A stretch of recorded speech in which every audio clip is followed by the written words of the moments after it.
Hello. Hi, Facebook friends. Lunchtime Live is live. I hope everyone is having a great day. I see a few people coming in. I always love, hi Mark, that feedback on the sound. I'm out here at the channel again, and it's a little windy, but I get some feedback on the sound. Hopefully not hearing the wind too much, and hearing me okay. Hi Donna. I know there's a delay. How's everybody doing today? Happy lunchtime. Lunchtime Live on a beautiful day. If you're here for Lunchtime Live, a little wind noise. I don't know how to block that. It seems like it should be blocked. Little wind noise. Okay, maybe not. Wonderful. Okay, great. Excellent. So if you're here for Lunchtime Live, where we're going to discover the coolness of the American Coot, you are in the right place. And let's see, where are we? Are we at noon? We are at high noon. And welcome to Lunchtime Live. My name is Maria. I'm an interpreter and education specialist here at the Tijuana River National Estuary and Research Reserve, or the Tijuana Estuary for short, here in Imperial Beach. And a lot of our Lunchtime Live audience are friends of ours. They know us, they know where we are. But for those of you who might be new, I hope we have some newcomers joining us either live or for the rebroadcast, so to speak, for the recording. Welcome. We are down here in Imperial Beach at the Tijuana Estuary, and I'm standing here outside the visitor center. The visitor center in the background there, along what we call the tidal linkage. And this is a channel that fills and drains with the tides. And as you can see, it's a low tide and a sunny day and a windy day, and it's often windy down here. We have helicopters flying. Hopefully they aren't too noisy. And I see a turkey vulture flying over. But we're here to discover the American Coot. And I appreciate feedback, thumbs up. If you have heard of American Coot, feel free to give me a thumbs up, chime in. Let's see, and I love comments and questions regarding the topic.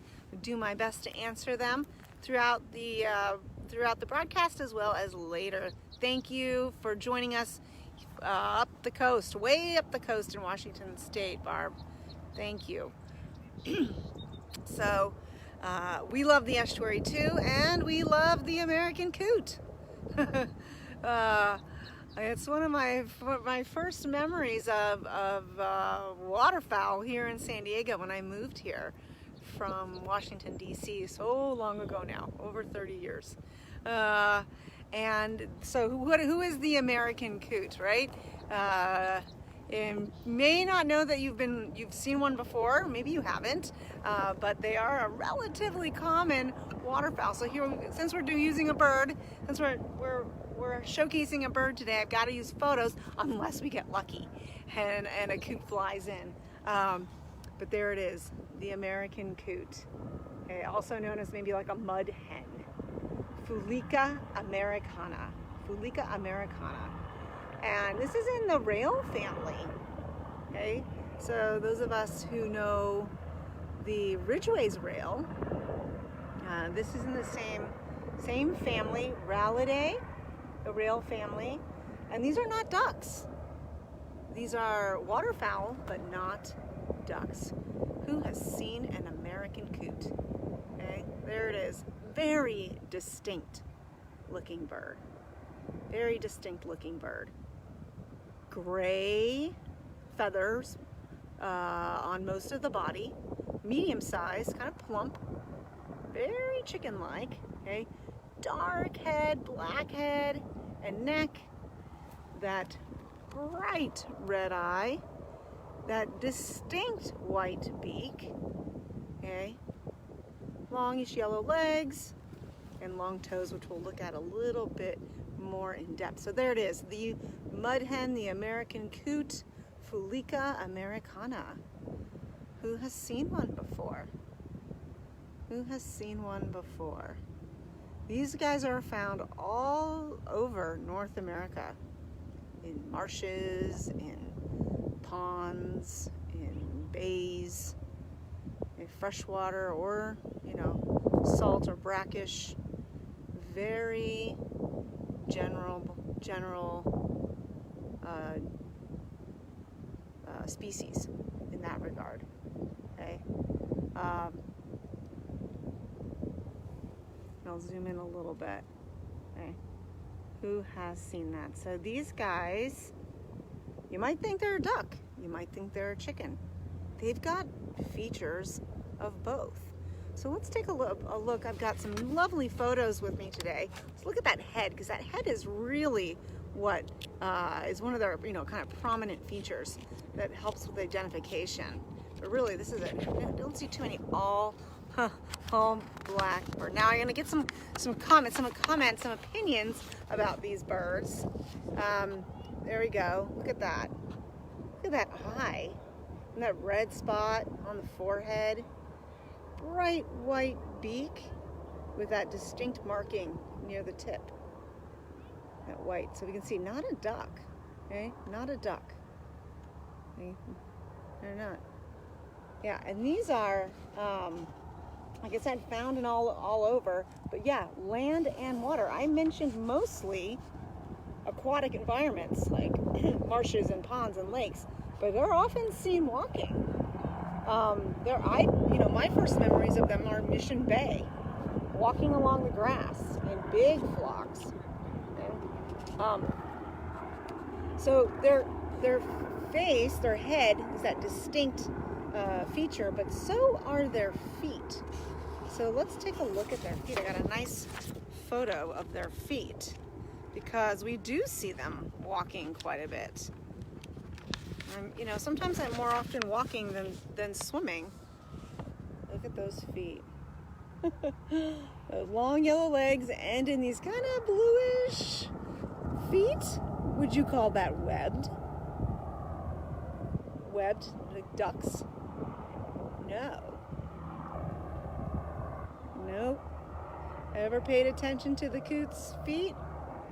Yeah, we call these like lobed or webbed toes. Okay, lobed or webbed toes. Now, what would be the advantage to these webbed or lobed toes on the American coot?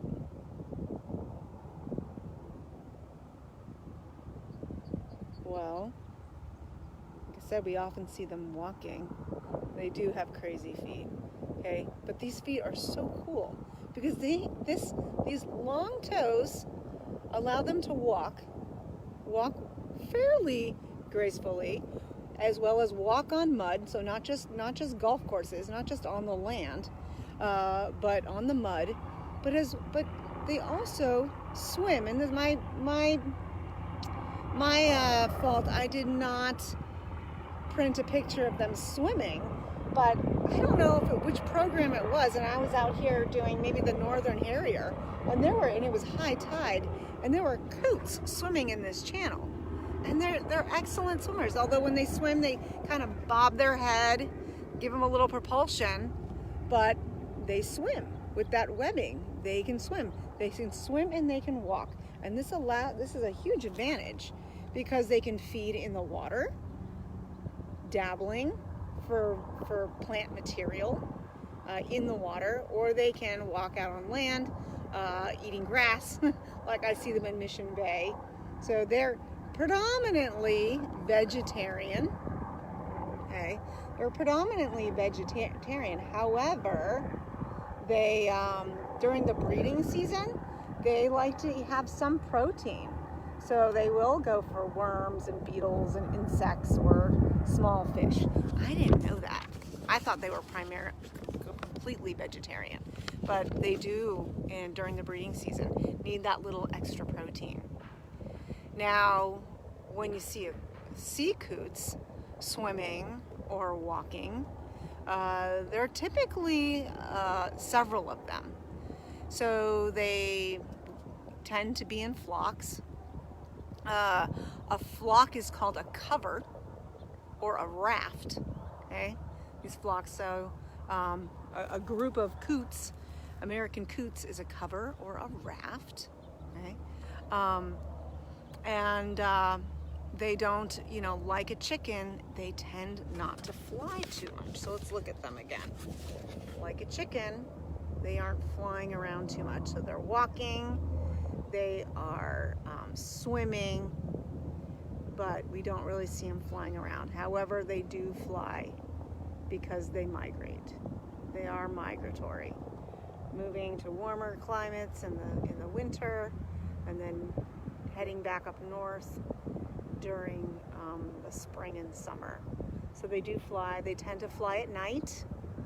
I guess that's a good time for them. Pretty well camouflaged at night with that coloration.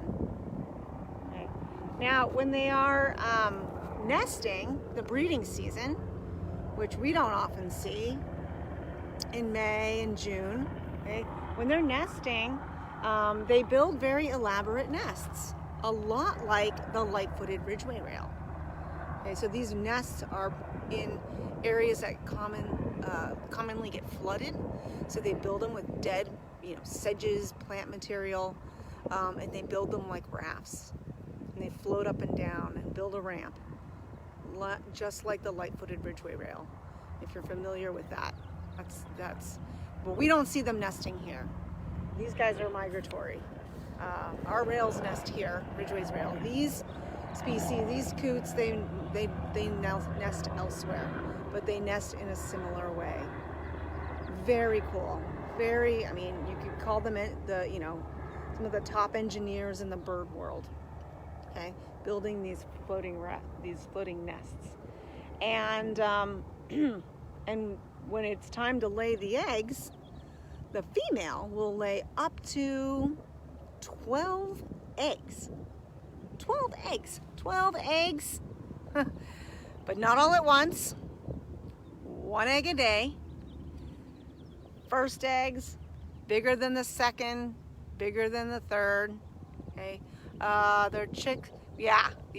Gonna see some of them nest at some of the lakes. Okay, so they do nest here as well. But really, we see them in big numbers in the fall, winter, and maybe there's some that will hang out in our areas inland nesting. So right, the female lays that first egg, it's the biggest egg, then the next day another egg, up to 12. It's 1 a day. Okay, with the first egg being the biggest and the last egg being the smallest. And then when they hatch in that same order, the order that they were laid. They were, laid. Okay, they're born with this like bright orange, kind of downy head and neck color. So really bright. I've never seen one. I didn't have a chance to look it up, but that sounds really cool. Pretty distinct, I guess, along with that gray feather color body. And it seems that the parents really favor them a lot, probably because they don't, they're not very well camouflaged with that bright, let's see, sorry, I'm reading, how far north do they migrate to nest? Well, they're found all over North America, so good question. Maybe not as far as Alaska, but Canada. Good question. Let me get back on looking at that actual range for you, Barb. Okay. So those chicks are born with this bright orange head and neck, and very soon after, within 6 hours, are up walking. So somewhat precocial, able to swim just shortly after that, following the parents around. Okay. Now these females, they're kind of clever. They're, osprey. Sorry. I don't know if you guys can see what, there is an osprey. I don't don't know if I can. Sorry. I shouldn't apologize, but there's an osprey. There's a little circle around. I don't know if anyone caught that. That was cool. Nothing here though. The low tide, no fish in here today. And so these females that are laying these eggs, they'll often lay them in other nests, other American coot nests, or in nests of other birds, gulls or ducks. Okay, awesome, cool. I'm glad you saw it. That was cool. They will do this in order to for success, where they may be raised, their chicks may be raised by another bird not knowing. This is something that cowbirds do, where they nest in other birds' nest, kicking out, unfortunately, the chicks in that nest. So pretty interesting strategy, a bit clever, but they do that. They lay so many. The males and females during mating season, they have a pretty elaborate courtship. The male or the female will build like a display nest, kind of displaying herself. She may build more than one. The males and then and females start to call out to each other from a distance, and then the male will start to splash water and ruffle feathers and show off his, which, if you can see that, there's some white feathers under the tail. So he'll start to show those off. And the white under the wings, in order to attract that female. And once they do, they are monogamous for life. Monogamous for life. American Coot. So they spend a lot of time with this display, this courtship that ends in this happily ever after, so to speak. Okay. Not sure of the average age, but the longest, or you should say the oldest coot on record was 22 years old. That seems very, very uncommon. Maybe this one was one that was in a, in a zoo or something. Again, we see them walking mostly. They are relatively territorial. Those large feet, I'll show you the feet again. These feet are quite large. They kick each other with those large feet, defending their territory. So they kind of attack each other with those big feet, defending their territory. And like I mentioned, they aren't the most graceful of flyers. They have to flap their wings pretty hard to get going, to be taking off the water. So more like a chicken, less like a duck, but the waterfowl, the American coot, Fulica americana. Okay. Anyone have any American coot stories? Are they edible? Oh my gosh, Donna, thank you for that question. That prompted me. So they are not eaten, except for, I read, I guess in Louisiana, they make gumbo sometimes with the American coot. So that's humans. Actually, thank you for that again, because I forgot I have this other picture, courtesy of Mark, of an American coot. Oh, thank you for that prompt. Let's see, where is it? And the location I'm choosing is, I chose this location where I am because this channel, you can see coots here in this channel, and they were here when I was doing another broadcast. But when I was doing that other broadcast 2 or 3 weeks ago, there was a dead and kind of eviscerated one on the ground, and I was going to show that to you, but it's gone now. It's just some feathers. Pretty interesting. But who are their predators? Aside from those who like to make gumbo from them, Peregrine Falcon. Peregrine Falcon, and Mark, who's watching right now, took this picture. He might chime in if he'd like with the location of this, but there is a Peregrine Falcon having its lunch or breakfast, lunch, or dinner with an American Coot. Let's see, you saw them in Big Laguna Lake. You know, there's a couple, yep, they are kind of all over. So up at, 5,000 feet, down here on the coast, in the middle of the United States, landlocked states, in lakes, ponds, marshes, okay? Getting eaten. All right, peregrine. So maybe the one I saw the other 3 weeks ago eviscerated here, meaning everything, just kind of the legs was left and the beak and the head. The whole body was pretty much eaten out.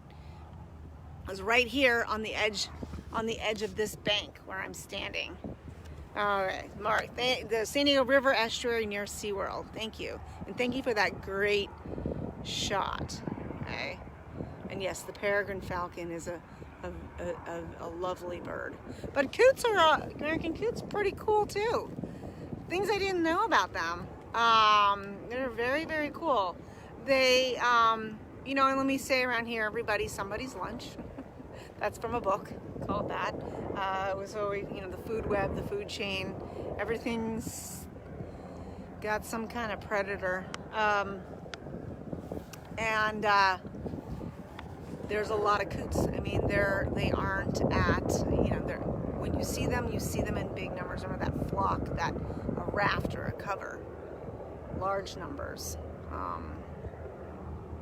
They do well. They're pretty opportunistic. They steal food from other birds, other ducks. Children love to chase them at the Coronado Ferry Landing. Yeah, because they walk around. Oh, thank you again for that prompt. Speaking of getting close to people, so in 2005, 2006, when we were building an addition to the visitor center, during that time, there was a coot, an American coot that had kind of wandered out of the marsh over to the visitor center area, and we have several photographs of it walking around. The one I chose to print and share with you is this one. And if you've been to the visitor center before, they are, this is the painted watershed map in front of the visitor center. And there's the coot walking around on the map at the watershed map in front of the visitor center, up there in the coastal sage scrub. Okay. And there's another picture, I didn't print it. We have the coot checking out the construction site, and our research coordinator, whose office was right there, in the same picture. So this coot was a little fearless and confused about its location. Not much for it to do there, although they do eat insects and beetles and that sort of thing. So yes, they're pretty defenseless. Yes, except for when they're defending their territories with each other, they use their feet. So the American Coot, Fulica americana. So anyway, now when you see them, maybe some people think of them as like a nuisance, but I definitely have a new appreciation for them after learning a little bit about them to share with you guys at Lunchtime Live. So if you have any, coot photos, any coot stories, and you want to share them, feel free in the comments. I will always go back and look at these, answer questions, and hear your stories. So thank you so much. I hope you guys have a wonderful day. Can't believe next week will be in the month of March already. Time is flying. Time is flying, and so are the birds. No coots here today. No other, except for that we had that nice osprey come by. So, again, Always good to see you guys. Thank you for your comments and questions. And we will see you again. Okay, do they ever interbreed with, sorry, I see a flat, to my knowledge. Not to my knowledge. Okay. All right, awesome. Okay, Bob, I can't wait to read your story later. Thanks, everyone. Have a great rest of the day. Bye.